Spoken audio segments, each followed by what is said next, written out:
Instagram stories for Monday, April 28th. I'm your host, Daniel Hill. Today on the show, we're going to hear from the head of Instagram who shares the answers to the questions that he gets in his weekly Ask Me Anything. And we'll hear the second part of the interview I did with Heston Roberts of Social Varsity, talking about Instagram DM automation and specifically the app ManyChat. All of that on today's episode, but first, here's a quick word from our sponsor. Welcome back. We're diving into the questions from the head of Instagram, and let's start with the questions that have to do with edits. If you're not familiar, Edits is the new app that the Meta team launched, and it is available on Android and iOS as of last week. The first question, how's Edits so far? Here's Adam's answer. It is super early days. Honestly, a really great launch day, lots of positive feedback, millions of people downloading and using the app, which is great to see. But it's a lot of early adopters, so we're not going to know a lot for a couple weeks. We know we've got a bunch of features that we got to build that are obvious and missing, and we got some exciting differentiated ideas coming too, so be patient, please. I'll be honest, although I did download Edits and I opened it up, I checked it out a little bit, I'm still used to editing on the computer, so I'm not really going to spend too much time in the Edits app, but I'm sure at some point I will want to work on a video and I won't be near my computer, and I'll have to use it. Let's do another Edits question. What is the use of the new Edits app? The Edits app is for people who want to make videos on their phone, not for just posts of your kids, but people who are trying to make, videos as a creator.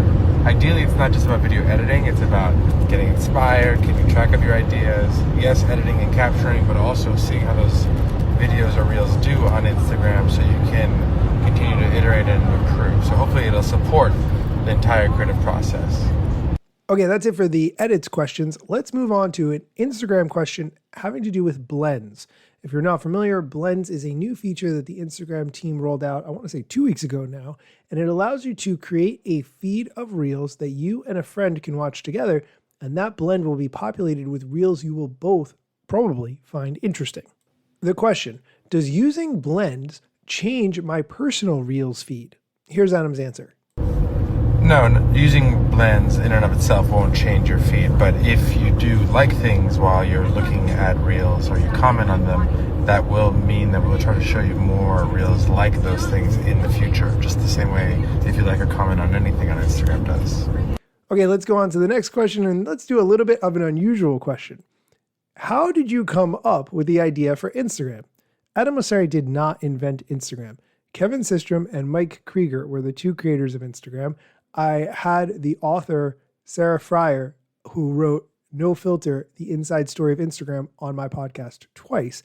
And we talked about all of the history of the Instagram app. So if you haven't read that book, I definitely recommend it.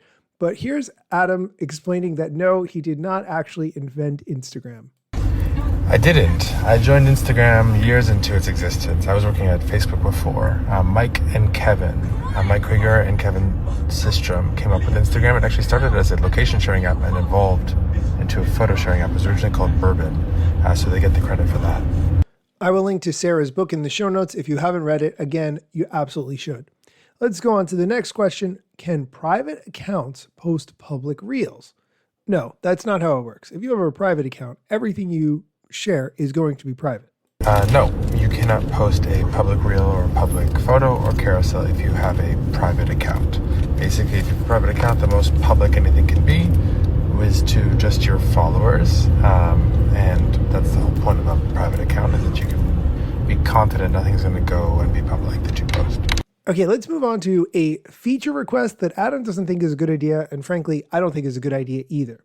Will we ever be able to save other people's stories into a collection we can look at later? I see where the person is going with this idea, but stories are meant to only last for 24 hours unless you choose to put them in your story highlights. And as you know, I think story highlights are stupid. Adam shoots down the idea pretty well. Here's the clip.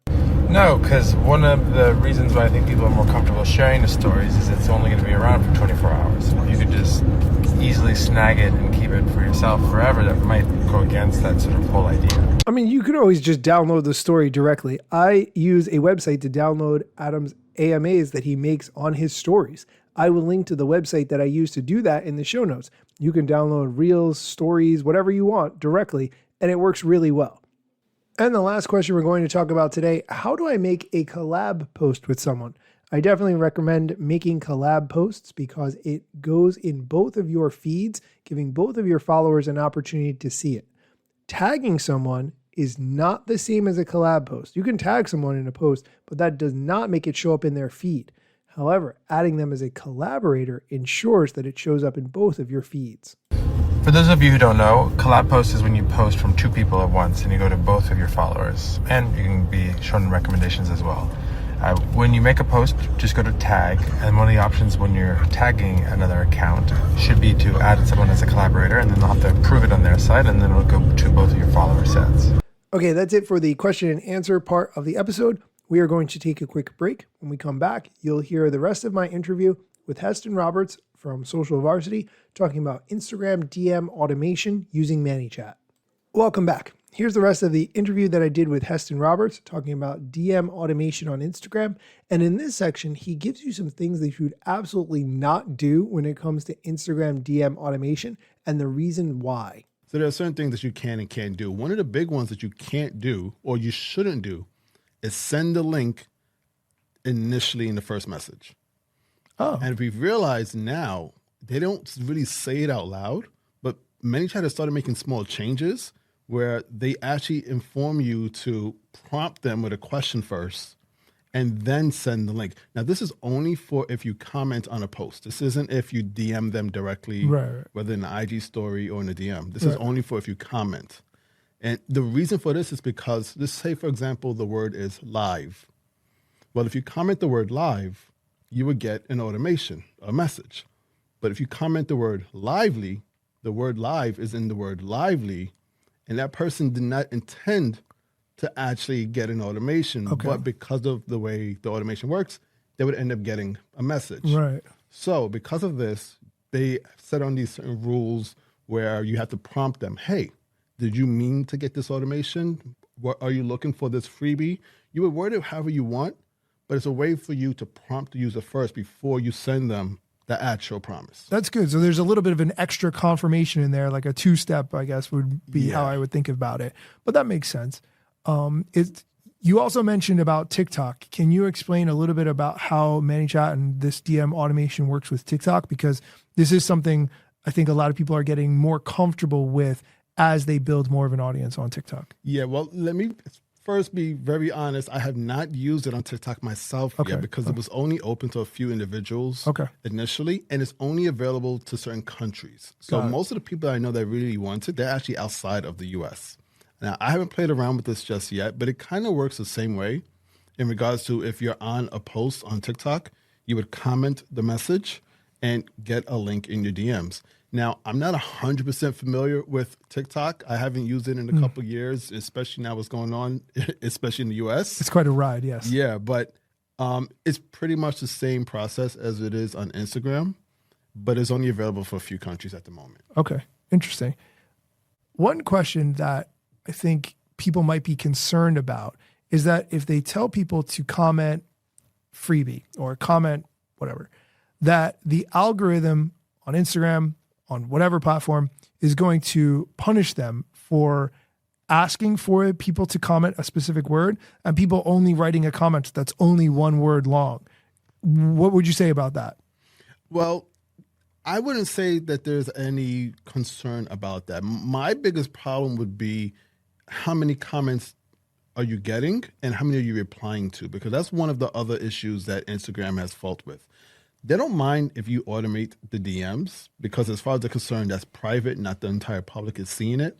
But when it comes to the comment replies, which you are able to do, there's still a limit. Now, what that number is, I don't believe anybody knows. But if, let's just say, for example, you put out a post and it receives 1,000 comments, and you have a comment reply that simply says, thanks, I just sent your DM.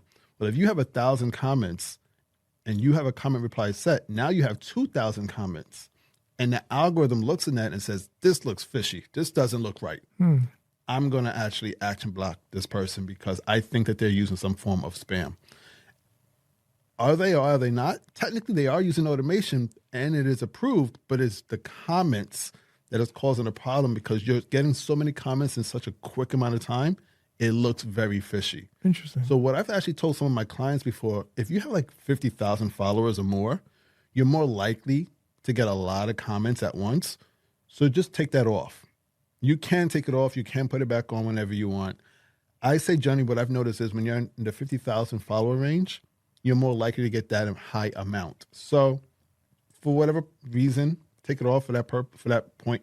I'm sorry. Take it off for those purposes so that you don't get action blocked. I think at this point in time now where everybody comments a certain word, they know where to get the link. Right. They know it's going to be in the DM inbox. Right. Yes. People are familiar enough with the concept. They might not know how it works. Yeah. One thing I was thinking about as well is the variety of people that might benefit from setting up this kind of automation. What sort of clients do you normally work with, and who do you see this benefiting? Is it only people who sell things online, or do you think maybe stores, brick and mortar, other people could benefit from it also? I would like to say almost anybody if you are some form of business or a creator, because in some way, shape, or form, you want to engage with your audience. And that's one of the beautiful things about ManyChat is not only does it allow you to send links in the DMs, but you're able to invoke engagement. You know, when they see comment this X word, the person would comment and get a deliverable of what they want in the DM. But now you also have engagement. The algorithm looks in and says, hey, there's some form of relationship. And it's all these signals that the algorithm bases their decision on. So even when I comment a certain word on a post and I get that in the link, I'm now more available to see your content on the feed because the algorithm says there's some form of relationship. He's commented before on this post, so send him more posts from this same creator in the future. Whenever you comment on somebody's post, you ever realize that you start to see their content a lot more? Oh, yeah, of course. That's exactly what the algorithm wants. Yeah. They figure that there's a relationship, so they're going to start sending you that. And if you're telling them to actually comment in the DMs, on an IG story, on a post, you're just going to start seeing a lot more of your reach increase because they're simply using one keyword on a post. Okay, I'm going to pause it there for a quick minute. We're going to take a break. When we come back, Heston is going to tell you some more things that you should not be doing with DM automation. And you're probably seeing other people do this, but that does not mean that you should. Stick around. Welcome back. In this section of the interview with Heston, I ask him what people should not be doing with ManyChat, and he actually gives a very good example. Are there any things that people are doing with ManyChat that you think people should not be doing? Like they were using it in a specific way, or maybe they're doing something that might be skirting the rules a little bit? Yes. Unfortunately, there's a big trend right now. And I'm very often on threads talking about some of these things. And one of the big ones is there's a big complaint that you can set ManyChat to work without a keyword. So if anybody comments anything on a post, that could trigger an automation. Oh, there is that feature. I didn't even know that was possible. I see why that would be potentially a not great idea, but I didn't know that. Because what they'll do is, I found some creators that I'm talking about 6-figure creators, money and follower wise, and they would comment or put up a post that says, "Hey, this is me at Walt Disney World," and people say, "Oh, this is great. I'm going next week. You know, did you go on the teacup ride?" And that would trigger an automation, and you would get in your inbox them selling you whatever package or product that they have available. And people do not like that. Yeah, it's very sneaky to Yes. You're kind of almost taking advantage, right? Because they didn't ask for that DM, they didn't comment the specific keyword. Very interesting. Since you brought up threads, and I'm glad you did, I have seen some of your conversations that are on there, and you've really been providing, I would say, a lot of support to people who are getting started with automation, getting started with ManyChat. Can you talk a little bit about how you've been using threads? Because I have only seen those, but also how you've been doing that, using threads to build relationships. I love threads. It's a breath of fresh air in regards to the social media platforms lately, where I would say it's mostly positive. It's funny that you asked me this today, because I actually posted something today, and it is getting a lot of heat. Do not talk about LeBron James. Do not talk about LeBron James negatively in any way, shape, or form. People will jump on you. I'm just going to, really quick, I posted recently on Threads, and I don't know anything about dogs. I'm not a dog person. And I posted, people who walk your dogs without a leash, why do you do that? Like that, I didn't mean it in a malicious way. Just lately I've been seeing a lot of people walk their dogs without a leash. I have never gotten so much engagement. Some people were horribly angry. Some people were trying to explain it to me in small words. But to your point, it's exactly right. When you say something that people feel quite strongly about, that's when they'll really give you a lot of engagement on your content, on your posts. So please continue. I'm sorry for interrupting you. No problem at all, because that's a good and a bad thing. If you're able to use that to start conversations, now it just really depends on what type of conversation are you willing to start, and where can it lead to. With ManyChat, I like to I go into the hashtag in the search area, and I go in and I make sure, if anybody has any questions, I try to jump in. I think if you go to Threads right now in the search section for ManyChat, I'm probably on like the first 10 posts. I've replied to the majority of people. You really have. And it started some great conversation to the point where now people, when others have questions about ManyChat, now people mention me in the post before I even see it. That's what you want. Exactly. You're the guy. Suddenly everyone knows, oh, Heston's the most knowledgeable. You have to ask him. That's really smart. And I've been able to build a lot of relationships, whether just as clients or as friends or even, just getting to know people, where I also have a weekly series as well that I might be able to get them on now as a guest, depending on what it is that they specialize in. So Threads has been a really interesting use of a platform for me to find new clients and just build new relationships with people. I do want to talk about your weekly show. We'll come to that in a second. But do you mind talking about how you actually are finding these conversations on Threads? Because I think some people feel like, oh, just another platform. I don't have time for yet another. Some people were so tied into the way Twitter worked that they can't imagine starting all over from scratch and finding a new audience and finding new people to connect with. Some people recognize, hey, there's keyword search here. I understand that I can search, but you are consistently on top of conversations around automation. So how do you actually do that? What are the tools you use, or what is the setup that you have so that you can keep on top of these conversations? Well, I'll tell you this. My schedule is a little crazy when it comes to Threads. I work out 5 o'clock in the morning. Oh, good for you, man. That's awesome. In between every set, I try to at least comment on at least 3 or 5 threads. So the majority of my activity is actually in the morning. So what happens is, what I've noticed is when I've been doing that, I'll leave threads alone maybe till around lunchtime or some other time of the day. But all of those threads that I've actually commented on, it continues to get engagement throughout the rest of the day. The other thing is I schedule my threads that I create myself. This is a game changer in regards to spending time on the actual app.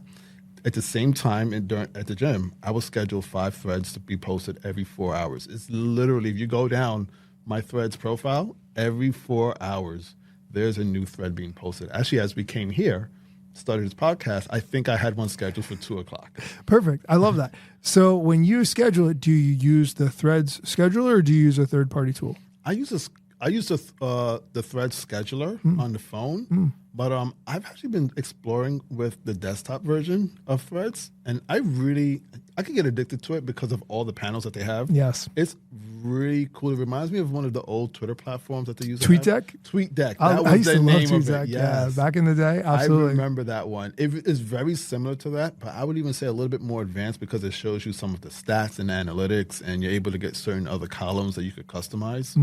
But Threads has been really great in regards to finding conversations. Like I said, other than this conversation that I had today, the majority of the conversations I've had have been very positive. I've been able to meet some great people. And the funny thing about it is a lot of the people I meet on Threads, I would have never met on Instagram, just due to the conversations that we are in.